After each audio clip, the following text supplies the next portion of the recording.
নমস্কার। আজকের এই এক্সপ্লেনারে আমরা সরাসরি একটা খুব সেন্সিটিভ আর জরুরি বিষয়ে ঢুকে পড়ব। বিষয়টা হলো সাম্প্রতিক নির্বাচনে ভোটার তালিকা থেকে নাম বাদ পড়ার বিতর্ক। বেশ কিছু স্বাধীন সাংবাদিকতা ভিত্তিক রিপোর্ট বলছে এই নাম বাদ পড়ার পেছনে একটা বড়সড় প্রভাব থাকতে পারে। চলুন একদম গভীরে গিয়ে বিষয়টা বোঝার চেষ্টা করি। আসল প্রশ্নটা হলো, ভোটার তালিকা থেকে এই যে ঢালাওভাবে নাম বাদ দেওয়া হলো, সেটা কি আদতে নির্বাচনের ফলাফলকে সরাসরি প্রভাবিত করেছে? এই একটা প্রশ্ন ঘিরেই এখন তুমুল বিতর্ক চলছে। একাধিক ডেটা জার্নালিস্ট একেবারে খুঁটিয়ে দেখছেন যে এইভাবে সিস্টেম থেকে ভোটারদের সরিয়ে দেওয়ার সরাসরি কোনো ইম্প্যাক্ট পশ্চিমবঙ্গের ভোটের রেজাল্টে পড়েছে কি না। তো আমাদের আজকের এই অনুসন্ধানী ডেটার গতিপথটা কেমন হবে? আমরা ধাপে ধাপে এগোব। প্রথমে দেখব বড় পরিসরে ডেটা কি বলছে, এরপর নজর দেব আসনভিত্তিক বিশ্লেষণে, তারপর প্রতিষ্ঠানের স্বচ্ছতার দিকটা দেখব, আর সবশেষে এর বৃহত্তর গণতান্ত্রিক প্রভাব নিয়ে আলোচনা করব।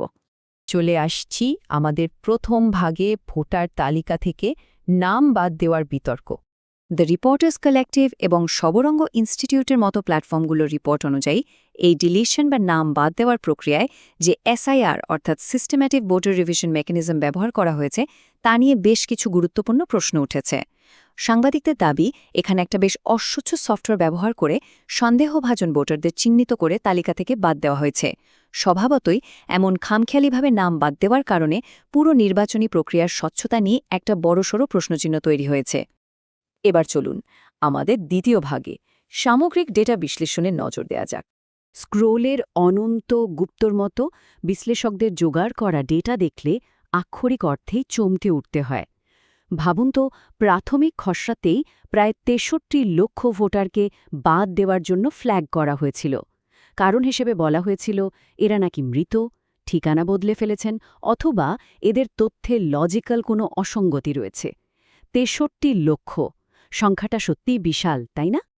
এরপর আরও গভীরে গেলে দেখা যায় এর মধ্যে ২৭ লক্ষ নাম একেবারে আনুষ্ঠানিকভাবে ছেঁটে ফেলা হয় এবং তাদের আপিলের জন্য পেন্ডিং রাখা হয়। আর শুনলে অবাক হবেন, আপিল শুনানির পর মাত্র ১৪০০ জন আবার ভোটার তালিকায় নিজেদের নাম ফিরে পান। একবার ভেবে দেখুন, এই জটিল আইনে আর আমলাতান্ত্রিক আপিল প্রক্রিয়া একজন বয়স্ক মানুষ বা একজন প্রতিবন্ধী ব্যক্তির জন্য কতটা অমানবিক আর কঠিন হতে পারে। সশরীরে গিয়ে প্রমাণ দেওয়াটা তাদের জন্য কার্যত অসম্ভব একটা ব্যাপার। আমাদের তৃতীয় ভাগ, আসন ভিত্তিক ভোট বিশ্লেষণ। এখানেই কিন্তু আসল ডেটার খেলা। এই সাংবাদিকতা নির্ভর তদন্তের মূল চমকটা লুকিয়ে আছে একটা তুলনামূলক পরিসংখ্যানে। যখন এই লাখ লাখ বাদ পড়া নামের সাথে নির্দিষ্ট কিছু আসনের খুব সামান্য জয়ের ব্যবধান মেলানো হয়, তখন ডেটার কন্ট্রাস্টটা একেবারে চোখে পড়ার মতো। উদাহরণ দিলেই বুঝবেন, টালিগঞ্জ আসনে জয়ের ব্যবধান ছিল মাত্র ৬১৩ ভোট, অথচ সংশোধন প্রক্রিয়ার সময় সেখানে ৩৭,৫০০ বেশি ভোট বাতিল করা হয়েছিল। যাদবপুর কিংবা রাজারহাট নিউটাউনের ক্ষেত্রেও ছবিটা ঠিক একই রকম চমকপ্রদ। ইকোনমিক টাইমসে অনুভূতি বিষ্ণুয়ের একটু রিপোর্টও ঠিক একই দিকে ইঙ্গিত করছে। প্রায় ৫০টি আসনে হুবহু এই একই প্যাটার্ন দেখা গেছে। যেমন ধরুন চাপদানি আসন, সেখানে জয়ের ব্যবধান ছিল মাত্র ৩২০ ভোট, আর সেই একই জায়গায় তালিকা থেকে বাদ পড়েছে ৭৬০০ নাম। পার্থক্যটা বুঝতে পারছেন তো? এরপর টাইমস অফ ইন্ডিয়ার একটা দারুণ বিশ্লেষণ সামনে আসে। তারা এমন ১৬৯টি আসন খতিয়ে দেখেছে যেখানে প্রতিটি আসনে ২৫,০০০-এর বেশি নাম বাদ পড়েছে। তাদের ডেটা দেখাচ্ছে এই ভোটার তালিকার সংশোধনের ঠিক পরে ওই আসনগুলোতে রাজনৈতিক দলের আধিপত্য নাটকীয়ভাবে বদলে গেছে। এক কথায় পুরো ব্যালেন্সটাই উল্টে গেছে। এই পরিসংখ্যানগত অসঙ্গতিগুলো কিন্তু শুধু সাংবাদিকদের চোখেই পড়েনি, এতে বিশাল আইনি গুরুত্বও যোগ হয়েছে। সুপ্রিম কোর্টের বিচারপতি জয়মাল্য বাগচি ঠিক এই কথাটাই খুব স্পষ্টভাবে বলেছেন।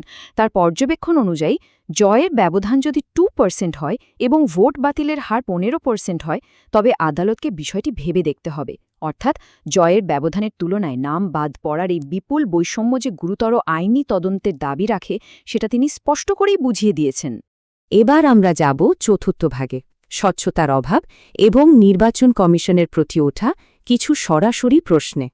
এই ডেটা থেকে বেরিয়ে স্বাধীন মিডিয়াগুলোর তদন্ত আমাদের আরও একটা বড় বিষয়ের দিকে দৃষ্টি আকর্ষণ করছে। আর তা হল নির্বাচন কমিশনের দিক থেকে স্বচ্ছতার অভাব। দ্য রিপোর্টার্স কালেক্টিভ মূলত 4টি অত্যন্ত গুরুত্বপূর্ণ প্রশ্ন তুলেছে। তারা এই নাম বাদ দেওয়ার জন্য ব্যবহৃত সফটওয়্যারের প্যাটার্ন, ডিলিশনের যুক্তিতে থাকা আঞ্চলিক বৈষম্য, ভোটারদের প্রবণতা পরিবর্তন এবং বিশ্লেষকদের সম্ভাব্য পক্ষপাতিত্ব নিয়ে সরাসরি চ্যালেঞ্জ জানিয়েছে। আর এই সব ডেটা সংক্রান্ত উদ্বেগের আগুনে কার্যত ঘি ঢেলেছে গণনা কেন্দ্রগুলো থেকে সিসিটিভি ফুটেজ প্রকাশ করতে কর্তৃপক্ষের সরাসরি অস্বীকৃতি। রিপোর্টে উল্লেখ করা হয়েছে যে গণনা কেন্দ্র থেকে প্রার্থীদের জোর করে বের করে দেওয়ার মতো মারাত্মক অভিযোগ ওঠার সত্ত্বেও কর্তৃপক্ষ এই ফুটেজগুলো প্রকাশ্যে আনতে রাজি হয়নি। ব্যাপারটা সত্যিই বেশ চিন্তার। ঠিক এই অস্বচ্ছতার জায়গাটাতেই আন্তর্জাতিক মানদণ্ডের সাথে বর্তমান পরিস্থিতির একটা দারুণ তুলনা টেনেছেন আরটিআই বিশেষজ্ঞ অঞ্জলি ভরদ্বাজ। উদাহরণ হিসেবে তিনি আমেরিকার ম্যারিকোপা কাউন্টির কথা বলেছেন।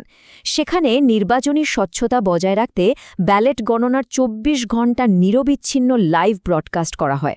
ভাবা যায়? আর আমাদের এখানে সিসিটিভি ফুটেজ পেতেই কালঘাম ছুটে যাচ্ছে। ইতিহাস কিন্তু বারবার প্রমাণ করেছে যে এই ধরনের ক্ষেত্রে প্রমাণের গুরুত্ব ঠিক কতটা। খুব বেশি দিন আগের কথা নয়, চণ্ডীগড়ের মেয়র নির্বাচন কিংবা হরিয়ানার পঞ্চায়েত নির্বাচনের কথা ভাবুন। সেখানে বিচার বিভাগীয় হস্তক্ষেপ এবং ভিডিও প্রমাণের জেরে কারচুপি হওয়া নির্বাচনের রেজাল্ট একেবারে উল্টে দেওয়া সম্ভব হয়েছিল।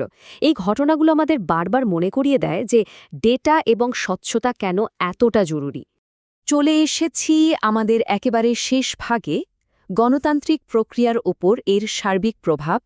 দিনের শেষে এসব ডেটা আর প্রাতিষ্ঠানিক নীরবতা আমাদের এমন একটা সিস্টেম্যাটিক দুর্বলতার দিকে আঙুল তুলে দেখাচ্ছে যা পশ্চিমবঙ্গে শুধুমাত্র একটা নির্বাচন চক্রের চেয়ে অনেক বেশি গভীর।